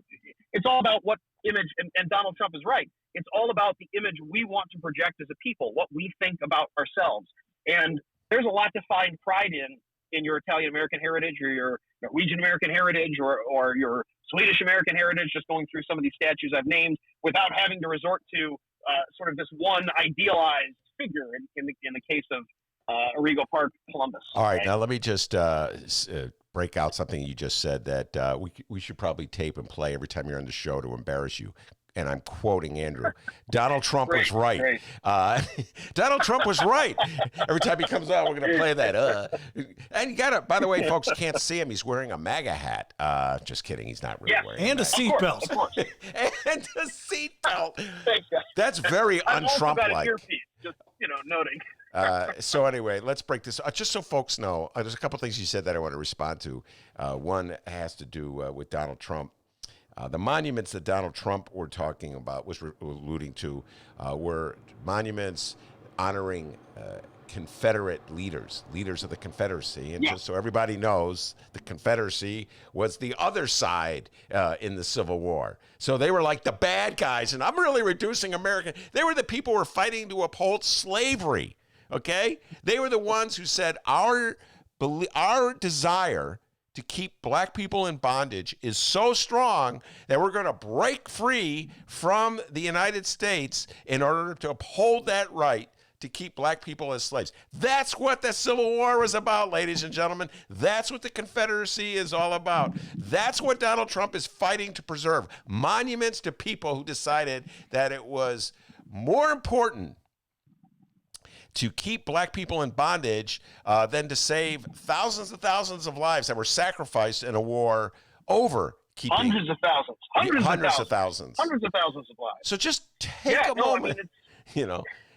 That's what Donald Trump. Well, and I think that's right. That Donald Trump is saying, and that's why I was talking about the Columbus component. It's all about what you're trying to express. And I think, in the case of a Confederate statue, whether that's a Confederate statue that's of Robert E. Lee, or a Confederate soldier in a public space, there's a lot of, if you're looking for a reason to honor the, state of South Carolina, there are some folks you could honor with a statue that don't have the problematic baggage of being traitors. That's just my 2 cents. And I think, but the same thing, it's that same idea with these Columbus statues, right? What you're trying to do is project some sort of regional pride, some sort of, if that's the underpinning idea, surely there is something we can all come together and agree, oh, this is a good regional figure. This is someone we can all be proud of. And that's the person we should put on our statue. Robert E. Lee isn't going to disappear from the history books just because his statue comes down. I think that's an important thing to note. Yeah, all right. And so going back to what you were talking about, statues wandering around and how we lose track of them. A statue was originally placed in one park, then it's moved to another. I did a story way back when. I can't remember, it was so long ago. It may have been the late 90s, early 00s. I got a call from a reader, and he said that while he was walking through the huge expanse of vacant land where they're now going to put the 78. So follow me on this. And there's a huge tract of vacant land, undeveloped land. I call it Resco Field because at one point Tony Resco owned it. It's just south of Roosevelt Road along the Chicago River. Huge tract of vacant land. Now they're going to put the 78 there. It's going to cost you over $1 billion public money to do that. Anyway, while he was walking through there, he saw in the weeds a monument that had just been discarded that was for Pritzker Park, which is a little park across the street from the Chicago Public Library, downtown Chicago. And he was wondering, what in the world was this old monument doing there?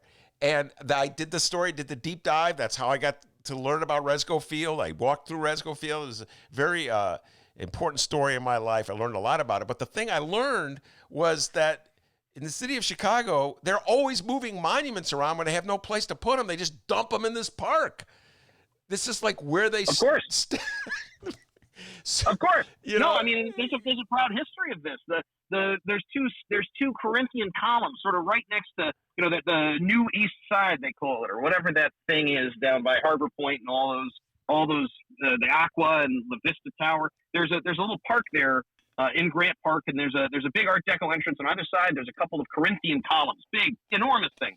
Those came off of the Henry Ives Cobb Federal Building, and they were getting dumped. They had been salvaged, and at some point they were in a Park District storage facility somewhere. They forgot what they were, and they said, "Well, this will make great fill for a breakwater."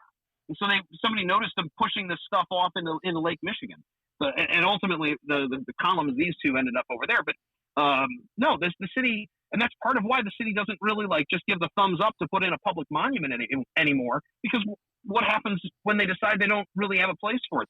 The Carl von Linné Monument, it's got a great story, of course. It's a copy of one that's in Stockholm, and it had 4 allegorical figures at the base.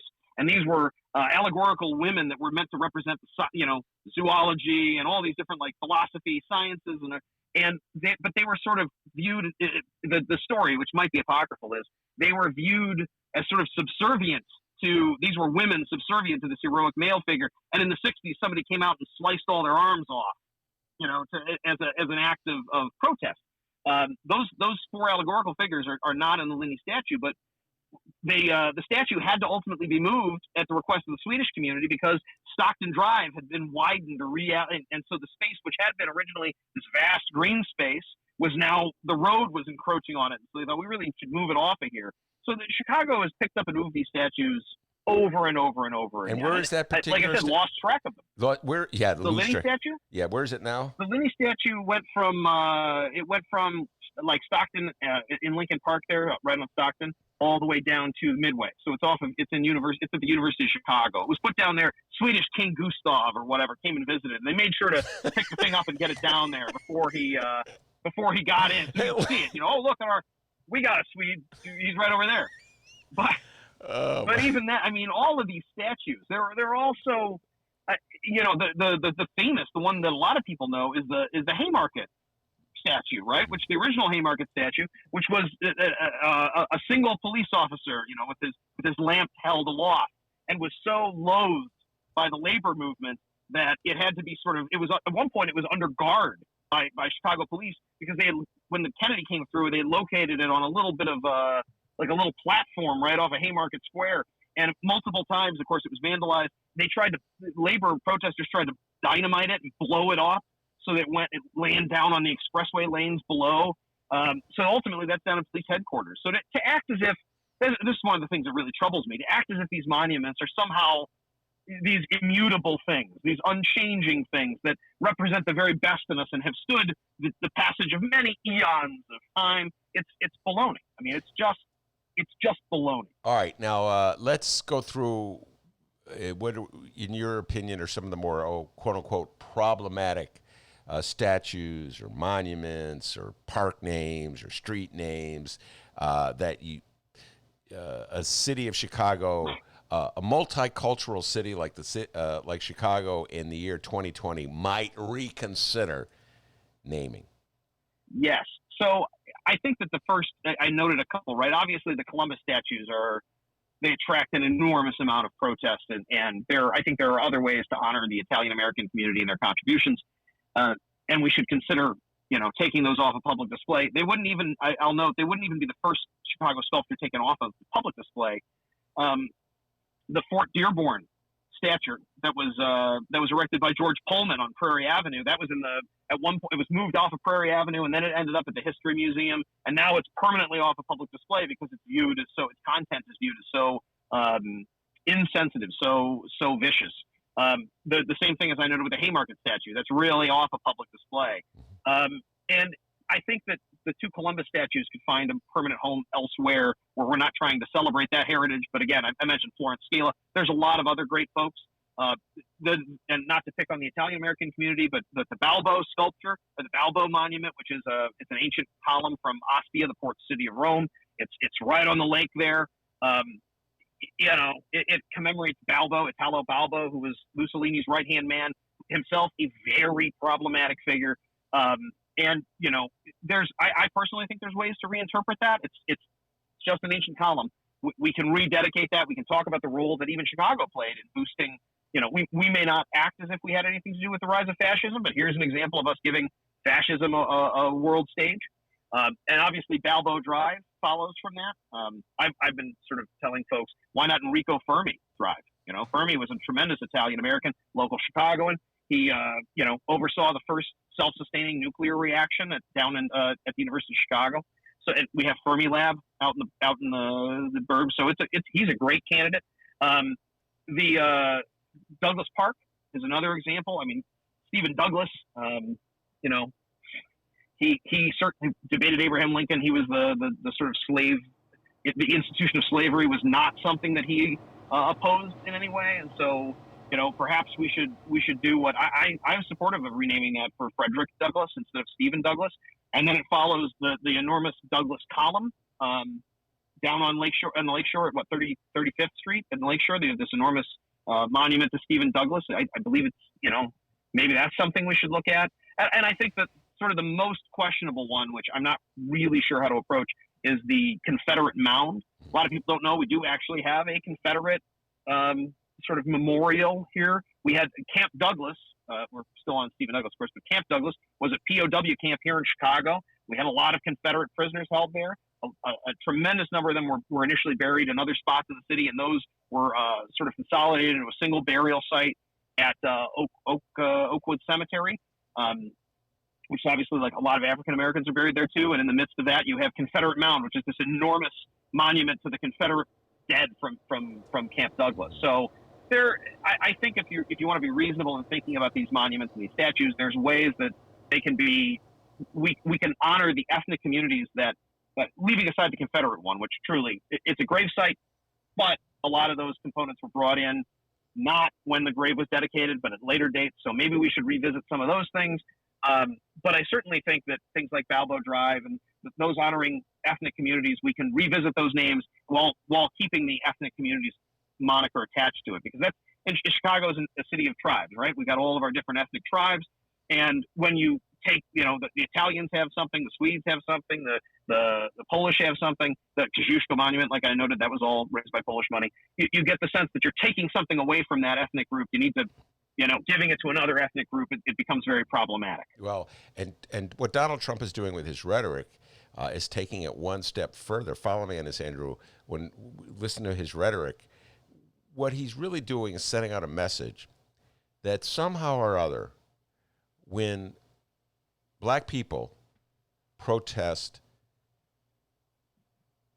the position of a statue paying tribute to a Confederate leader in a public place, and when they demand that that statue be removed, they are somehow or other infringing on the rights of white people. And that's the game that Donald Trump is trying to play. That's ultimately what he's saying. They're taking something from you. I've been hearing this my whole life from white politicians, Andrew. And I would say that a majority of Americans in the country right now would not favor having statues paying tribute to Confederate leaders. I just would believe that. But when Donald Trump presents it that way, he's sending a message. He's trying to inflame white fears that somehow or other taking down a statue honoring Robert E. Lee is what? Like taking something from them? They may not even know who Robert E. Lee is. No, of course. And the worst part about it is, I mean, is anybody really going to fight? If you ask me, hey, sign this petition to save the statue of Robert E. Lee, I mean, it's ludicrous. Robert E. Lee was against memorializing the Confederate cause. He went on record after the Civil War saying we really should, you know. And look, the goofy thing is, which I think people forget, Robert E. Lee was so hated by the North, so hated that does anybody know? You know, Ben, what Robert E. Lee's home was? Where the ancestral home of Robert E. Lee? You ever been to Arlington Cemetery, Ben? I have never been to Arlington Cemetery, but I know where it is. That's Robert E. Lee's house. His family's farm, his plantation, their land became Arlington Cemetery. They needed a place for the Union War dead, and the general commandant in charge of it goes, "Oh, I think I know just where to put the place for where all are buried dead." And so he seized the Lee's property. He started, and the best part about that is he started burying the soldiers in the Rose Garden.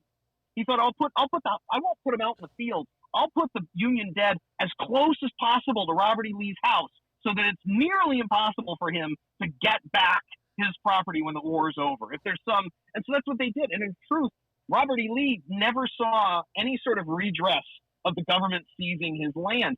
But the government was their seizure of it was so wrong in the end that the United States Supreme Court actually gave monetary damages to Lee's son. But that was how much Robert E. Lee was loathed particularly by the North. And here we are. There's people in Illinois that are going to fight for Chicago, that are going to fight to save an equestrian statue of this man. I mean, whatever, right? But no, he was a traitor. I don't get it. By the way, I'm going to have to study that case and get back to you. We'll have a whole show dedicated. Did the government go too far in seizing Robert E. Lee's property for the cemetery, and should they have compensated Robert E. Lee's family, its descendants? I'm not quite. I got to study the pros and cons. Robert E. Lee, it's not like he lost the land because the government just did an eminent domain project because they wanted to build a highway there. He lost the land because he led a civil war. He led an insurrection to preserve. I'm just saying, he had a little something to do. Just throwing that argument out there. Well, no, you're going to love it, Ben. So the actual legal case associated with this was the government seized it for back taxes. That the property taxes on the land hadn't been paid, and so they seized it. And ultimately, Lee protested and said, "Hey, I was in a state of I couldn't get up there to pay my tax bill. How was I? I'll pay it now, but I couldn't pay it, and the government just took it without. Come on!" And so they ultimately said, "Yeah, you should have. That was the wrong justification. They should have given Lee the opportunity to pay his taxes rather than just take his land." But the path was successful. They made the Union War dead so close to the house that it was just beyond distasteful for the Lees to take up residence again. I think the government was too nice to the Lees. It was probably in the era when they were dismantling Reconstruction. That's just my thoughts without knowing anything. I'm like Donald Trump. I'm just talking about something I don't know about. Oh, they're going to use that bit against me. Out here. Just the way you said Donald Trump was right. They're going to years from now they go, I'm just like Donald Trump. All right, now I'm going to compare it. Bring in baseball. I've been thinking about this since you were talking. I don't know if you're a baseball fan or not, but sure. Well, baseball has a Hall of Fame. And It does. they're very protective about who gets instated in the Hall of Fame, who's honored, and it's like a big deal. You have to have certain statistics, et cetera, and so forth. Probably the man most worthy of being placed in the Hall of Fame is Pete Rose, who has more base hits in his career than anybody else who played the game. But he's not in the Hall of Fame because he gambled on baseball, and as a result, he violated the sacred rule, and so they've banned him from baseball. Means he can't be in the Hall of Fame. Now, I have felt that that's dishonoring history to not allow the greatest hitter, or one of the greatest hitter in the history of the game, his proper place in the Hall of Fame. You can do it, but you should be honest about it. You shouldn't act as though being in the Hall of Fame means you're a perfect person. It means you're a great baseball player, and as part of your legacy, it should say on the plaque, he bet against, he's violated the rules. So, like, if we have the Confederate Mound in a cemetery on the south side of Chicago, I don't think we should run away from the fact that there's Confederate soldiers buried there, but we should confront the history and what it means and educate people about it. That's sort of my attitude about these things. What's your response? Yeah, I think that's the right attitude. That's well, I shouldn't say that. I think that's the right attitude on cases that are a little on the edge, right? I mean, so to your point, Pete Rose, great baseball player. You know, you can put you can induct him into the Hall of Fame. You can put an asterisk next to his name and explain that he dishonored the game, right? And you can maybe do that again with the Balbo Monument. You can talk about our dishonor and having it there in the first place. You can talk about, that you can talk about all those things, and you can use those as an interpretive site. But I think that the question of somebody like a Christopher Columbus, I fall down squarely on the side of the folks that go, this man had very little, if anything, to do with the founding of the United States of America, and he was there. I don't know what about him we would consider to be great. Mm-hmm. And if there was even an iota of greatness in this man, it's certainly outweighed by. I mean, if you read the People's History of the United States, I mean, this is a man who would put in his diary, in the name of our Lord Jesus Christ, I sent 40 Arawaks to work in the mines today, and it's this is not a good human being. This was not even a human being like a George Washington, where you can say he had some exceptional things that he did. Freeing the slaves that he owned was not one of those exceptional things, right? And so you can look at him in the standard of his time and go, he's an imperfect human. On balance, his legacy was a great one, right? And it's what's given us these institutions that we rely on. But then on the other hand, like I said, you talk to people about like a Columbus. Where's the positive in that legacy? Yeah. I challenge anybody to show us where anything short of an asterisk would do it. Yeah. No, I agree with that point you're making. So, for instance, in the case of Douglas Park, I agree that it should be renamed for Frederick Douglass, add the extra S, as they say. But when you do that, this gets back to what I'm saying about Pete Rose. When you do that, I believe the historical legacy should tell the story. This used to be called Douglas Park. Right. And then people came to their freaking sentences. I don't know. There'd be better it's verbiage just for like anything else. Yeah. Why? It's all about who we chose.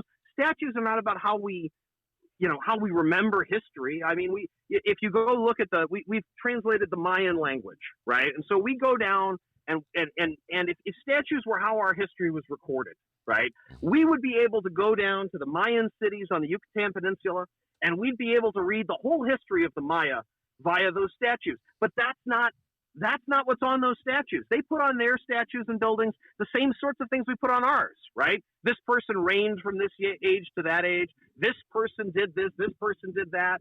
They don't talk about you. You can't write a whole history of the Maya based on what's on their buildings, and you can't even write a fraction of the history of this country based on what's on our statues. The statues exist to speak to who we want to be, who we want to tell people we are as a people and a country. And frankly, I don't want Stephen personally. I don't want Stephen Douglas to be that honored that way. Robert E. Lee. I don't want Andrew Jackson on our $20 bill. Good Lord, he was a butcher. it's just so much of the statuary can be changed, and we can put up people there we're proud of. That's why I said Enrico Fermi is a great example. Yeah. What a tremendous, what a bright star locally. You know, I mean, there are obviously many other people that deserve this honor. And I will offer that, like, I love our schools in Chicago. So many of our schools are named for local people.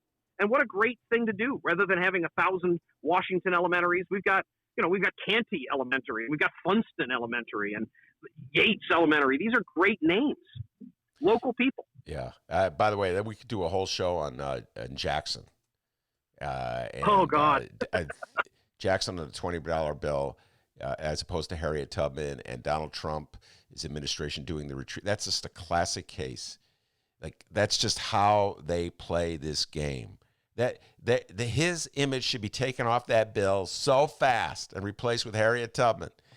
And absolutely, Donald Trump won't do it, and he's sending out a message when he won't do it, and that's a resounding message that helped get him elected in 2016, and he's doubling down on that, hoping that it'll work in 2020. And I don't believe it will work in 2020, but it's a very frightening thought to consider. Andrew, but you know, go Ben, ahead. I want to mention just briefly. I know we're sort of veering into currency here, but I also have a vague knowledge of the history of currency as well here in our country. Mm-hmm. And the people don't even understand the currency, the way that we put the things we put on our money also says a lot about, much like statuary, says a lot about who we want to be as a nation. And so if you look at our currency today, it's easy for most of us to go, oh yeah, the $20 bill, it's changed size and orientation, and the portrait of Jackson is bigger than it was when I was a kid, but it's basically the same. That's not, that money has changed a great deal. And most obviously in our coinage, up until the middle of the 20th century, the primary figure on all of our coins was liberty. We put on our coin a virtue.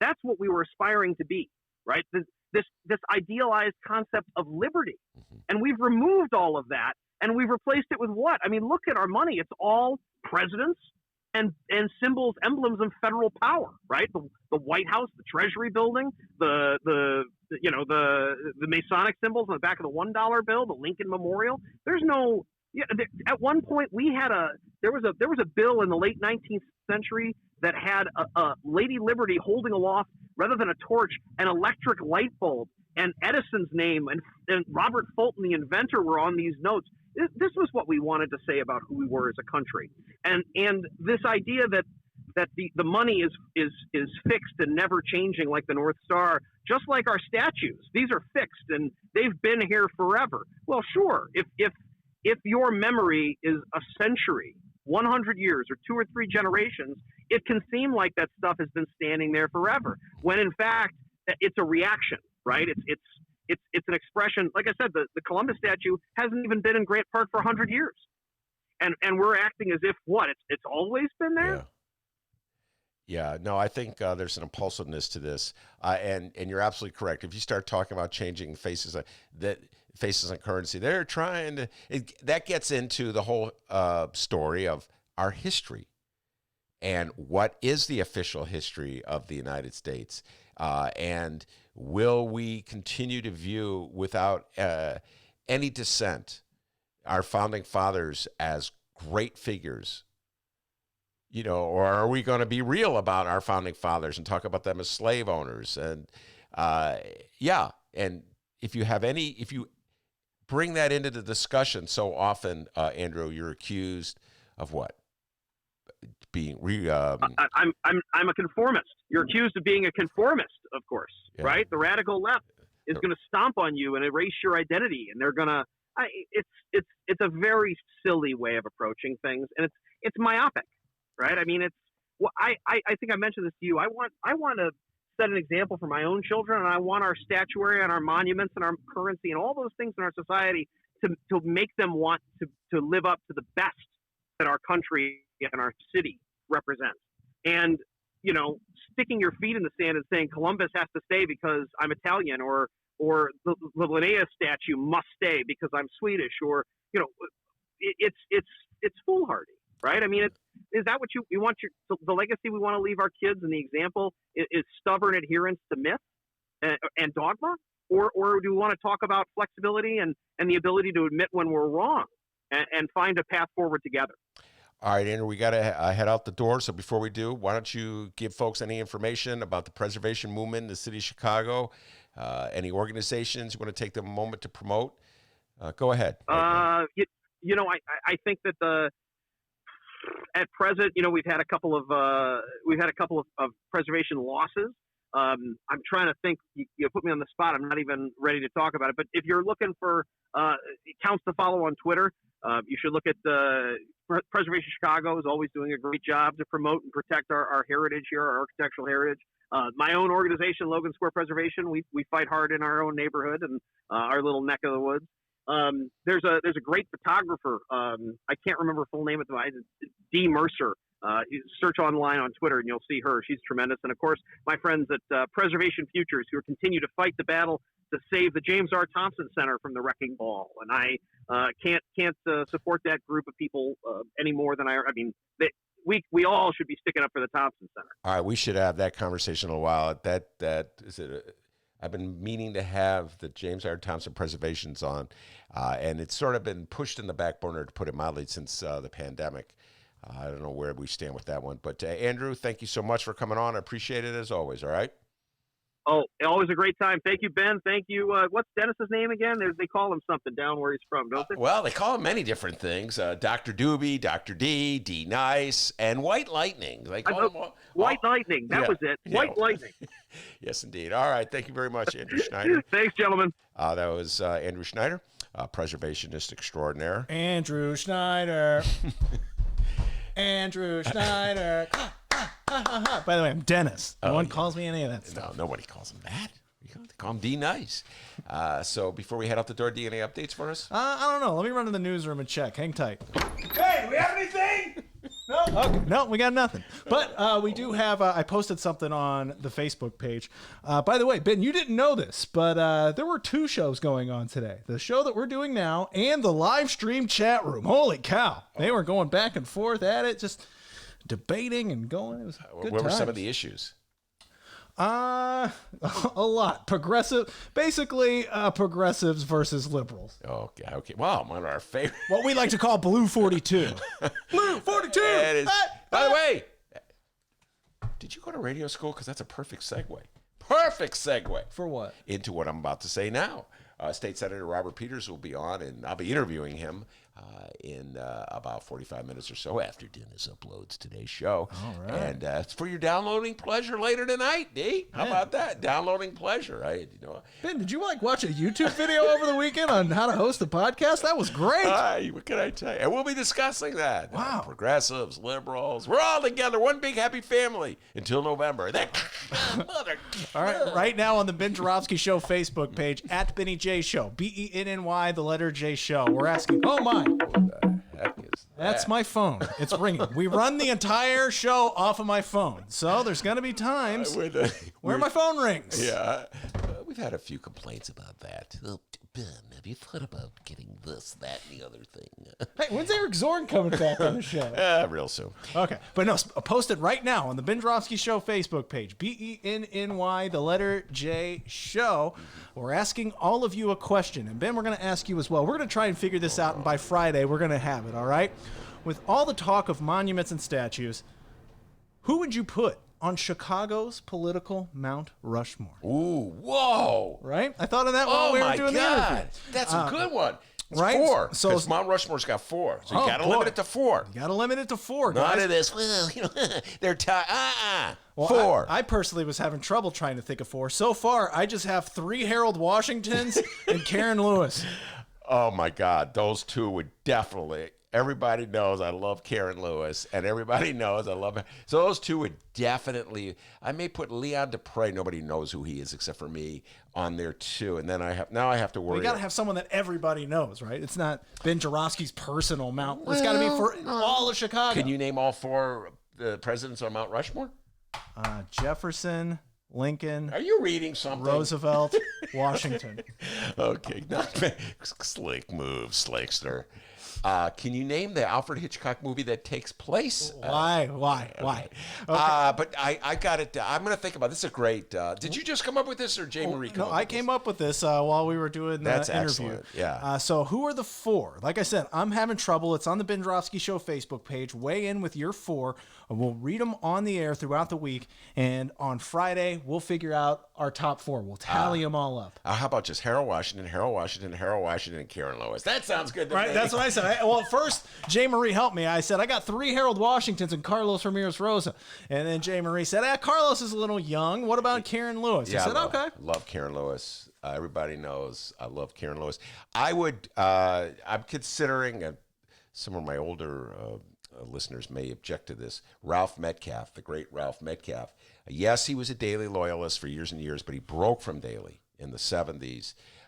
And he became a symbol of black political independence.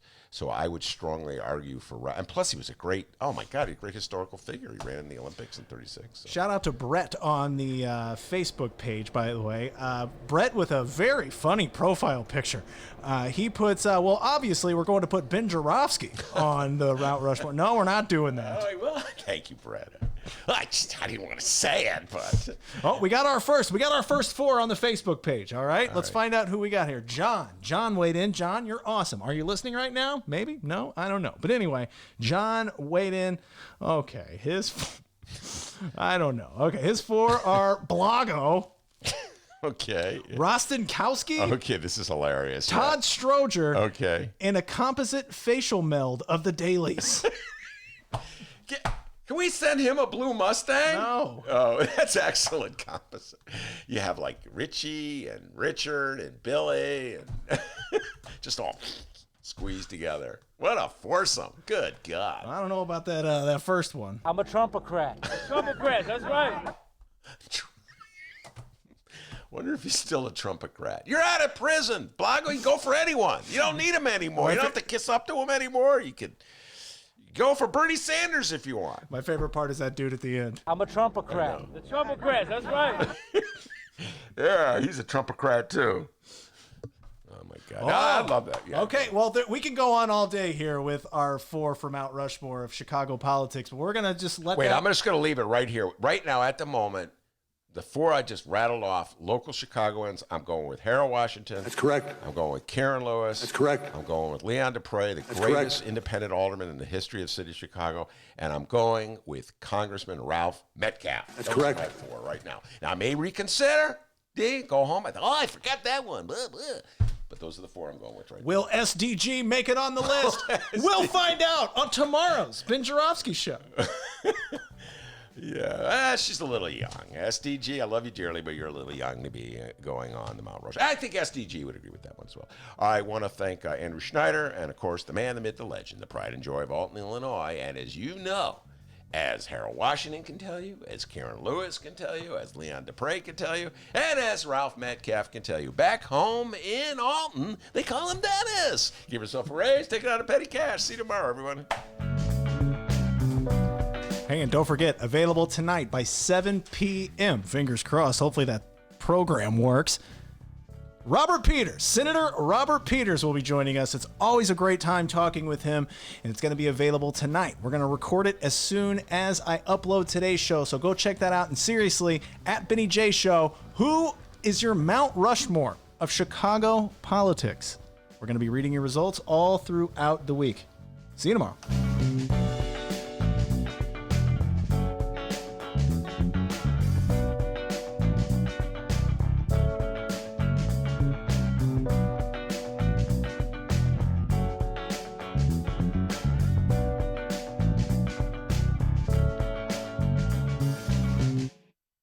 We will shut you down. We will cite you. And if we need to, we will arrest you and we will take you to jail. Let's begin with phase 1. I'm a Trumpocrat. The unhinged left-wing mob is trying to vandalize our history. That's correct.